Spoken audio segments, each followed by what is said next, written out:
A very common dynamic that I have seen over the years is that exes start to hide the fact that they are talking to someone else after a breakup. And many people that reach out to me don't understand why.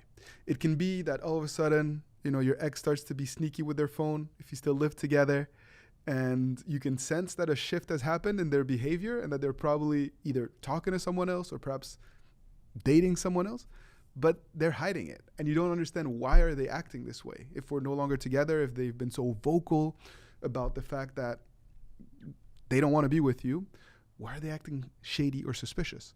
In other cases, it can be that your ex blocks you on social media, for example, and starts posting pictures with someone else, but they don't want you to see it. Or they just hide it from social media altogether, but you know that they're seeing other people. And so quite often this happens because your ex does not want to close the door. They somehow still want you to have your hopes up, or they don't want to break something that bond that has been nurtured over months, sometimes years. Even though they have broken up with you, they know you're still hoping to get back together. They know that you would take them back if they wanted to, and they like getting that validation, that reassurance that you're still there, perhaps as a backup plan. Sometimes it happens subconsciously, but that's what I have seen over the years. They want to preserve a bond. So what do? Do you call them out, or do you just let them get away with it? Well, it depends, of course. Every situation is unique. But in most cases, I would not confront them unless they're actively trying to sleep with you and to have intimacy with you, in which case, it can be quite bad to just sweep things under the rug and pretend like nothing is happening. Unless that is the case, there's no point really in calling them out. The reality is you're no longer together.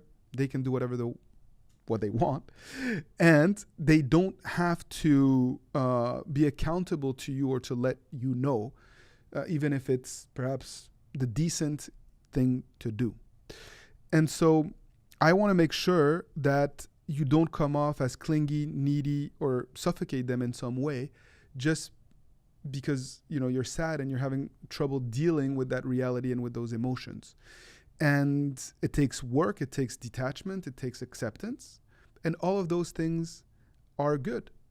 It's okay. It's a test in some ways and a means to propel you forward in your healing process, to force you to focus on what you can control in order to really feel better, to feel good, and for those feelings to be grounded in something that is sustainable.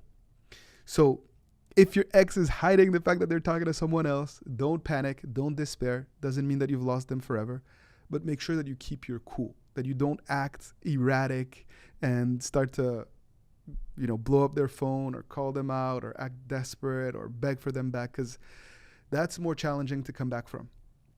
Please share your experience with this question and how you've dealt with it or failed to deal with it so that others can learn from you and from your experience. Thank you, as always, and keep fighting the good fight.